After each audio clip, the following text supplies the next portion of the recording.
Saya prinsipnya teman-teman se-DIY itu adalah awak saya, saudara saya gitu. Jadi tidak ada rasa takut tersaingi saya.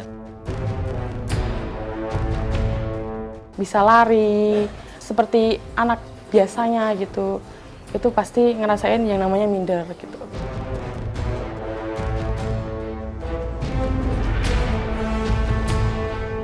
Itu nama saya di posisi 5. Sambil saya berdoa, Tuhan bagaimanapun caranya hari ini medali merah putih harus berkibar di sini.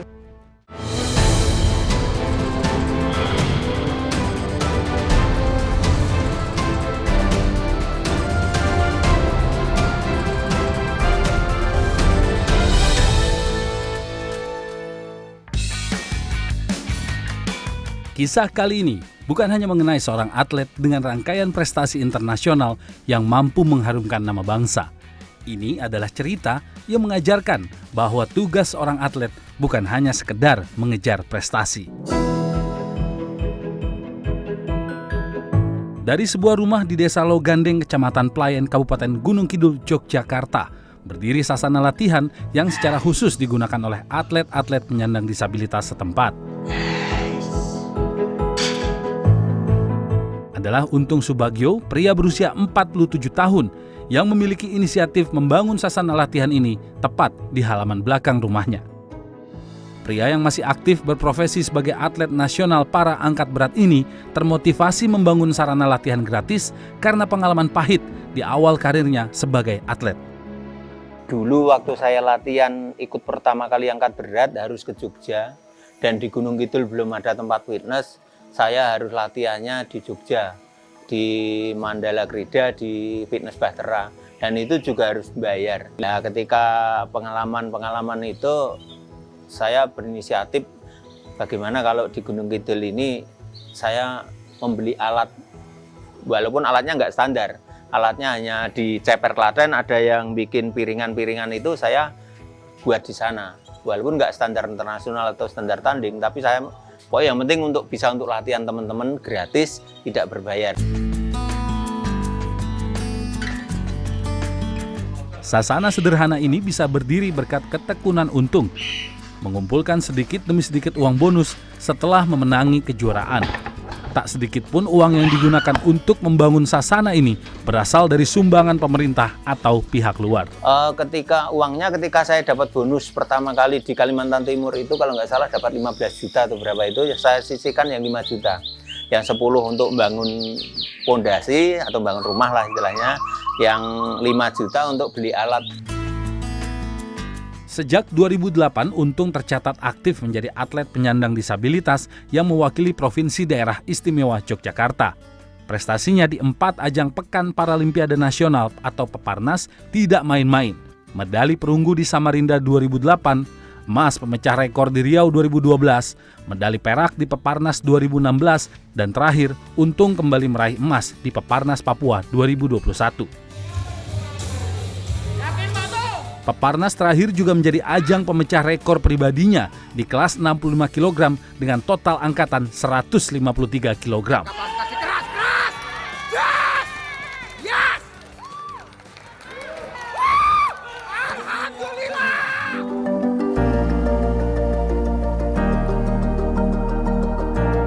Bermodalkan bonus dari raihan medali Peparnas di 2008 dan 2012, Untung semakin mantap untuk mengembangkan sasana agar bisa bermanfaat bagi orang banyak.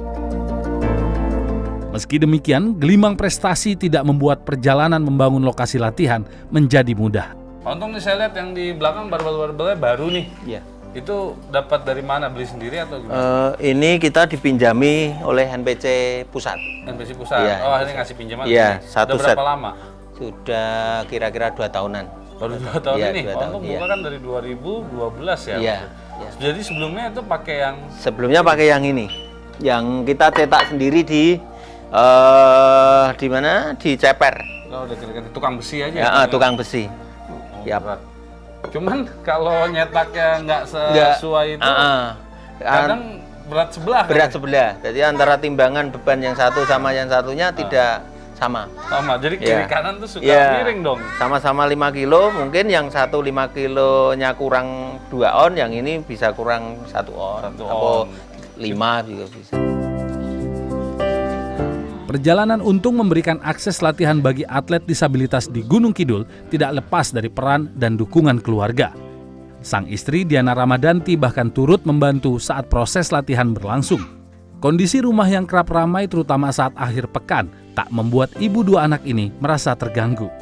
Kalau saya pribadi sih nggak masalah, saya tuh senang gitu kalau di sini tuh rame gitu, banyak temennya gitu, meskipun mereka disabilitas tapi perasaan saya tuh biasa aja gitu, nggak ada yang berbeda ya, biasa aja lah gitu. Misalnya mereka datang ke sini ya dengan berbagai macam jenis lah. Kalau disabilitas kan seperti itu, ada yang nggak bisa jalan, ada yang kakinya cuma kecil, ada yang dari sana itu ngelesot ke sini tuh, tapi mereka secara naluri, secara hati biasa itu, sebagai manusia tuh biasa itu. Jadi kalau saya sih mendukung, karena yang pertama untuk pemberdayaan teman-teman disabilitas, saya itu memang sama teman-teman disabilitas tuh ya itu tadi pengen mengangkat derajat mereka lah istilahnya.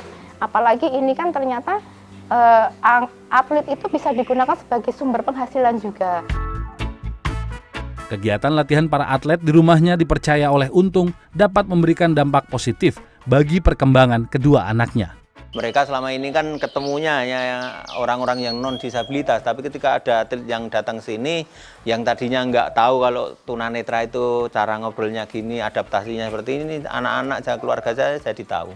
Itu. Jadi bisa merasakan ini kehidupan yang nyata. Ada tunanetra, ada yang nggak bisa bicara, dan semua yang di sini pasti belajar juga dari anak saya jadi pintar. Untuk kebutuhan latihan fisik, beberapa atlet di luar cabang olahraga para angkat berat turut menggunakan sasana milik Untung Subagio sebagai lokasi latihan. Ya karena sekalian untuk fisiknya, itu sini kan ada peralatannya, jadi sekalian fisik sama latihan di lapangan. Memangnya nggak ada tempat lain Pak, untuk fisik? Kalau untuk disabilitas belum ada. Baru di sini, di tempat Pak Untung ini yang mengampu untuk disabilitas. Di usianya yang tidak lagi muda, sebagai atlet Untung juga tengah memikirkan regenerasi bisa berjalan, khususnya untuk cabang olahraga para angkat berat di Gunung Kidul. Ia berharap suatu saat ada atlet lain yang memiliki prestasi dan menyumbangkannya menjadi ladang ilmu bagi penyandang disabilitas. Tapi kalau untuk pemula di Gunung Kidul di sini tempatnya, karena anggaran Kabupaten Gunung Kidul masih kecil dan tidak mungkin untuk membiayai untuk atlet-atlet pemula. Dan kita memang cenderungnya ya di Gunung Kidul karena tempat-tempat kecil, anak-anak disabilitas itu enggan untuk berlatih. Makanya kita beri layanan gratis itu. Gratis saja banyak yang tidak mau, apalagi tak suruh membayar. Saya prinsipnya teman-teman se-DIY itu adalah awak saya, saudara saya gitu. Jadi tidak ada rasa takut tersaingi saya. Yang penting mereka sukses, saya sukses, sudah bagus lah.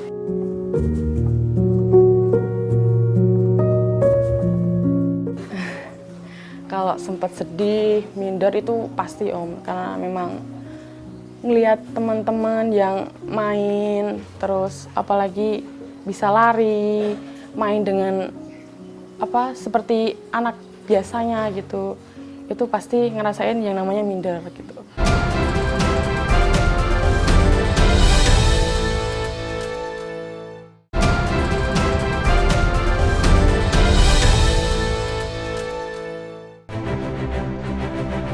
Bagi seorang Untung Subagio, regenerasi cabang olahraga para angkat berat merupakan sebuah keharusan. Bukan sekedar menyambung tongkat estafet prestasi, olahraga juga dipercaya bisa menjadi ladang penghidupan bagi para penyandang disabilitas di masa kini. Namun hal itu tak serta-merta membuat proses pencarian bakat di cabang olahraga para angkat berat menjadi mudah. Untuk regenerasi untuk atlet-atlet paralimpian di angkat berat disabilitas ini memang agak sulit carinya. Karena yang pertama memang dibutuhkan kemauan dan tekad itu tadi. Kemudian fasilitas. Dan yang ketiga masih ada kita saat latihan butuh suplemen. Kan mengolah otot, mengolah power itu nggak semudah yang dibayangkan. Sejak membangun sasana latihan pada 2012, pria yang kini menjabat sebagai Ketua NPC Kabupaten Gunung Kidul ini telah membimbing beberapa atlet yang mampu menembus hingga level daerah. Salah satu atlet junior yang memiliki bakat menjanjikan adalah Elsa Dewi Saputri. Wanita berusia 19 tahun ini adalah peraih medali perak di Pekan Paralimpiade Nasional Peparnas Papua 2021 lalu. Elsa juga sudah dipercaya untuk mewakili kontingen Merah Putih di ajang Asian Youth Paralympic Bahrain di tahun yang sama. Alhamdulillah untuk perdana pertandingannya sudah ikut di Peparnas 16 Papua kemarin tahun 2021. Alhamdulillah turun di kelas 86 plus. Itu saya dengan angkatan 90 saya berhasil buat meraih medali perak. Ya. Setelah itu di bulan Desember saya dipanggil untuk mewakili Asian Youth Para Games di Bahrain. Itu saya juga harus lawan limit dan itu alhamdulillah saya dapat emas dengan angkatan 80 kg. Perjalanan Elsa mengejar karir menjadi seorang atlet diwarnai dengan cerita memilukan. Semua berawal saat ia harus kehilangan satu kakinya akibat gempa Yogyakarta tahun 2006 silam. Namanya udah takdir, anak saya tidur di situ, di tempat tidur ada bantal guling, kakinya itu di atas bantal guling itu, kemudian ketimpa bangunan, ya, tuh. Dan saat itu juga saya angkat anak saya itu, saya angkat begitu ringan. Jadi saya lari keluar itu sudah begitu ringan. Saya angkat, nggak taunya kakinya sudah nggak ada. Beruntung, Elsa yang kala itu masih berusia 2,5 tahun tidak kehilangan nyawa. Namun hidup sebagai anak-anak dengan kondisi kehilangan satu kaki sempat membuat wanita asal Gunung Kidul ini tidak percaya diri. Kalau sempat sedih, minder itu pasti Om, karena memang ngelihat teman-teman yang main, terus apalagi bisa lari, main dengan seperti anak biasanya gitu, itu pasti ngerasain yang namanya minder gitu. Waktu itu ngerasa memang beda dari teman-teman itu kayaknya SD atau enggak mau masuk SD. Mau masuk SD itu memang agak kok saya beda sama teman-teman gitu. Tapi seiringnya waktu dari dukungan orang tua, terus memang banyak yang teman-teman support, banyak yang nggak membedakan saya dari yang lain. Akhirnya saya nggak apa-apa gitu.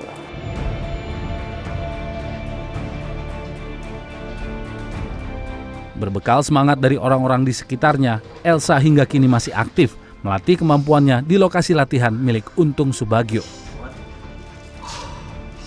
Latihan keras ia lakukan untuk mengejar mimpinya masuk sebagai atlet timnas para angkat berat. Pengennya ya seperti para senior-senior yang bisa ke jenjang yang internasional lagi, bisa lebih banyak pengalaman di entah itu di nasional maupun internasional. Jadi pengen seperti senior-senior yang sekarang sudah sukses gitu. Pengen masuk pelatnas berarti? Sangat ingin. Sangat pengen. Iya. Sebagai pembimbing, Untung meyakini dengan latihan keras yang dibarengi dengan disiplin tinggi, karir Elsa akan terus berkembang dan hanya tinggal menunggu waktu untuk menembus pelatnas. Apalagi ditambah dengan faktor usia Elsa yang masih sangat belia. Kabar baiknya, pelatih timnas para angkat berat sudah mulai melirik Elsa dan rekan setimnya, Rizka, untuk masuk ke pelatnas di Solo, Jawa Tengah. Potensinya ada, kemudian dari pusat, NPC pusat, kan kita dekat dengan Pak Koni juga memberitahu bahwa kita butuh regenerasi gitu. Nah, ketika ada informasi regenerasi, kemudian ada informasi ada event juga, setelah kita dapat atlet itu kita linkkan ke Pak Koni. Semoga bisa ditiru juga daerah-daerah yang lain. Karena terus terang kemarin pada waktu Asian Youth Para Games di Bahrain, timnas Youth Indonesia kita ambil 2 atlet dari anaknya Pak Untung juga dari Gunung Kidul. Atas nama Elsa dengan Dewiska, mereka medali emas semua waktu kemarin di Youth. Nah, itu anak buahnya Pak Untung, didikannya Pak Untung. Kiprah Elsa di olahraga sedikit banyak mengobati luka orang tuanya akibat musibah gempa bumi 17 tahun silam. Tak menyangka dengan segala keterbatasan, Elsa bahkan sudah mampu berdiri di panggung dunia. Terus terang, saya merasa bangga. Bangga sekali. Jarang-jarang, apalagi wanita. Sebelumnya itu pengen jadi dokter. Tapi karena memang kenal Pak Guru itu, terus akhirnya pelan-pelan suka sama olahraga. Padahal sebelumnya tuh nggak pernah yang namanya sekolah aja nggak pernah ikut olahraga gitu loh. Terus akhirnya itu tadi, sekarang hobinya jadi olahraga, suka ke tempat-tempat seperti fitness, gym gitu.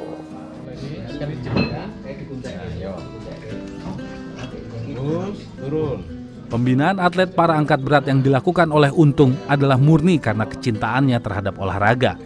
Semua atlet tidak dikenakan biaya selama masih ingin berlatih di sasana miliknya. Aksi sosial ini juga dilakukan oleh pelatih di sasana yang dengan ikhlas memberikan menu latihan kepada atlet tanpa mengharap ada imbalan. Kalau untuk angkat berat, karena beban yang harus dilakukan adalah bagian tengah ke atas, karena kan mereka daksa bawah. Otomatis kami hanya melakukan latihan beban yang di ekstremitas atas. Jadi angkat beban ke atas, kemudian angkat beban belakang, kemudian untuk kardionya kami latihan pakai kursi roda. Ini untuk gerakan tangan yang siklis, kemudian juga meningkatkan kardio pernafasannya.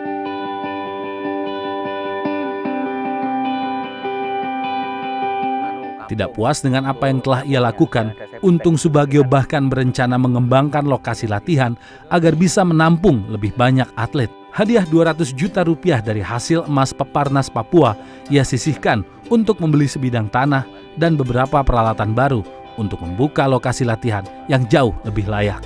Nah ini yang baru banget lagi dibangun nih, yang di sini nggak jauh sih dari rumah ya Pak ya? Iya. Ini mau dibikin apa aja? Ini untuk pemusatan tempat latihan. Ada catur, ada panahan, ada angkat berat. Angkat berat juga. Iya. Luas berapa Pak? Ini 1.400 meter. 1.400 meter. Di sana lagi akan dibangun. Nah, kenapa sih Pak Untung mau gitu bikin bangun ini? Untuk memfasilitasi teman-teman disabilitas yang hidup di garis kemiskinan biar terfasilitasi untuk latihan. Karena sekarang atlet ini baru diperhatikan oleh pemerintah pusat, daerah atau di provinsi. Dan ini kesempatan emas bagi teman-teman disabilitas. Kalau tidak ada yang fasilitasi, mereka pasti nggak akan tergugah. Karena tempat fitness di kota atau di daerah-daerah yang sudah dibuka tempat fitness berbayar. Jadi nanti rencananya gratis. Gratis. Dan karena memang nggak ada fasilitas dari pemerintah daerah juga ya Pak ya selama ini. Memang nggak ada atau nggak ada. Untuk fasilitas ini saya beli dari bonus karena untuk anggaran dari daerah atau dari Pemkab Gunung Kidul tidak boleh dibelanjakan untuk beli tanah atau untuk membangun. Karena masuknya juga pelatih kabupaten. Langkah kecil Untung Subagio untuk menjaga asa penyandang disabilitas diangkat berat telah diakui oleh Pelatnas. Kelak dari pembinaan seperti inilah diharapkan muncul nama-nama baru yang bisa mengharumkan nama bangsa di kancah internasional. Nanti masukkan di anggaran kabupaten itu Pelatkaf namanya.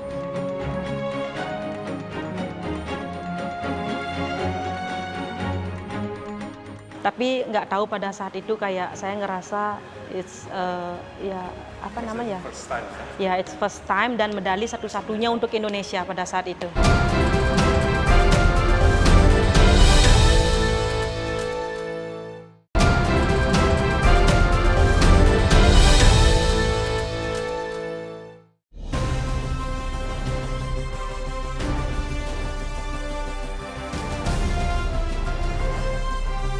Meski bukan salah satu cabang olahraga yang sangat populer di Indonesia, angkat berat belakangan menjadi sorotan karena mampu berbicara banyak di ajang Olimpiade maupun Paralimpiade. Khusus untuk atlet difabel ada satu nama yang belakangan menjadi tumpuan merah putih untuk merengkuh medali di ajang internasional. Ia adalah sosok yang mendapatkan 2 medali di 2 edisi Paralimpiade yang dia ikuti. Nama Ninengah Widiasih dikenal sebagai paralifter terbaik yang dimiliki Indonesia saat ini. Pada Paralimpiade Tokyo 2020 lalu, wanita yang akrab disapa Widi turun di kelas 41 kg dan menorehkan catatan angkatan terbaik seberat 98 kg. Angkatan itu mempersembahkan medali perak bagi kontingen Indonesia. Paralimpiade Tokyo 2020 diingat wanita 32 tahun ini sebagai ajang yang paling melelahkan selama ia berkarir sebagai seorang atlet.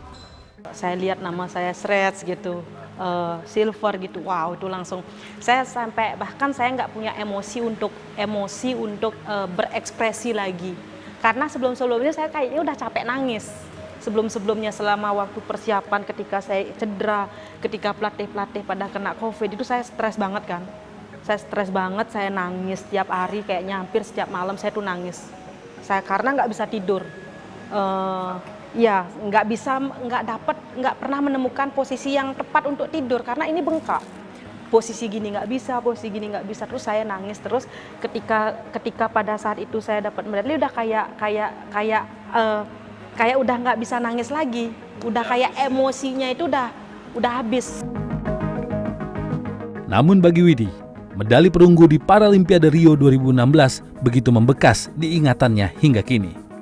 Nah di angkatan ketiga ini yang benar-benar stressful karena penentuan antara perunggu antara saya dan Nigeria pada saat itu kami saya Indonesia, Nigeria, Egypt ini memperebutkan perunggu. Itu you know how it feel like saya tuh di belakang itu kayak gemeter tangan saya. Nervous banget, tapi saya terus bayangkan merah putih itu di situ pasti harus berkibar. Entah bagaimanapun caranya merah putih, saya tahu merah putih di situ pasti akan berkibar. Saya bilang gitu sama diri saya. Itu benar-benar yang nggak terlupakan.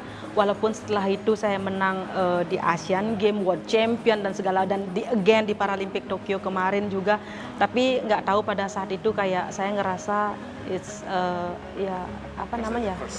it's first time dan medali satu-satunya untuk Indonesia pada saat itu. Selain 2 medali di ajang Paralimpiade, Widi juga langganan meraih medali di kejuaraan lain seperti ASEAN Para Games, Asian Para Games, dan kejuaraan dunia.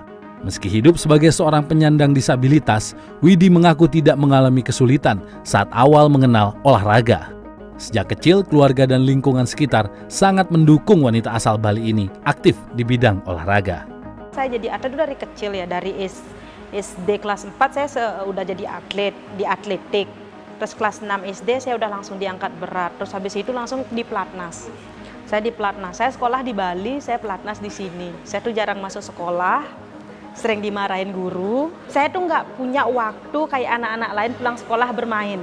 Saya nggak ada di masa-masa itu. Dari kelas 4 SD itu saya udah nggak ada masa-masa yang namanya pulang sekolah tuh main tuh nggak ada. Pulang sekolah ya latihan. Di pelatnas meski menjadi atlet paling muda, Widi adalah andalan timnas paralifter Indonesia untuk meraih prestasi. Sosok Widi juga dianggap sebagai inspirasi bagi atlet para angkat berat di Indonesia.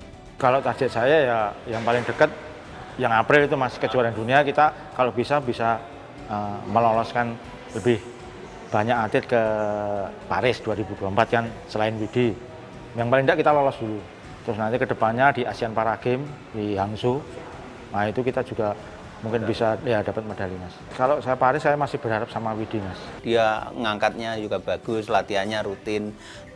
Memang bisa menjadikan contoh untuk teman-teman atlet yang masih muda, yang belum mengenal lah. Gitu. Beliau mau bekerja keras, seorang wanita padahal. Itu kan Sri Kandi Indonesia luar biasa, bisa ke tingkat dunia bahkan. Dan selama ini belum ada yang bisa mencapai apa yang beliau capai. Gitu. Meski menjadi salah satu cabang olahraga penyumbang prestasi, para angkat berat memiliki masalah mendasar yaitu regenerasi. Hingga kini praktis hanya Ninengah Widiasih yang diandalkan Indonesia untuk menyabet prestasi. Minimnya nomor yang dilombakan dan sulitnya mencari kriteria disabilitas yang sesuai untuk dilombakan menjadi masalah utama. Ditambah beban berat latihan untuk cabur satu ini membuat para angkat berat menjadi sepi peminat. Terus terang, kita itu memang butuh regenerasi dulu. Saya boleh cerita, saya itu pada waktu itu membawa timnas kejuaraan dunia di Hongaria Mas. Kita itu berangkat dengan 3 atlet. Thailand itu 22 anggota kontingen, yang 18 itu atlet, yang 16 atlet baru Mas. Kalau kita? Kalau kita ya itu aja, Widi dan sama yang lain, itu aja Mas. Susah ya? Susah, karena begini Mas, kalau olahraga disabilitas itu kan yang penting kualifikasi, Mas. Kualifikasi kecacatan dulu, Mas. Saya bisa kuat, tapi kalau kualifikasi saya nggak masuk, nggak dianggap cacat, tetap nggak bisa. Padahal itu yang paling mahal. Baik Widi dan Untung adalah sosok yang membuktikan keterbatasan bukan penghalang untuk bisa mengangkat beban seberat apapun. Demi prestasi dan mengharumkan nama bangsa, mereka mampu mendobrak batas yang belum tentu bisa dilakukan oleh banyak orang. Kelak mereka berharap semua penyandang disabilitas mampu mengalahkan rasa takut, sakit, dan malu demi berkontribusi bagi negara dan lingkungan sekitar. Untuk teman-teman yang sudah menjadi atlet dan sudah memiliki kemahiran atau teknik, ilmu teknik di angkat berat disabilitas, saya berharap monggo kita saling berbagi, karena akan sia-sia ketika umur kita sudah tua tapi kita tidak bagikan ilmu kita ke teman-teman disabilitas di daerah kita masing-masing. Saya berharap nanti akan ada regenerasi yang lebih muda dari saya, supaya angkat berat ini atletnya nggak cuma ini aja, berkembang gitu, supaya karena di negara lain kan atlet mereka udah banyak, regenerasi mereka banyak.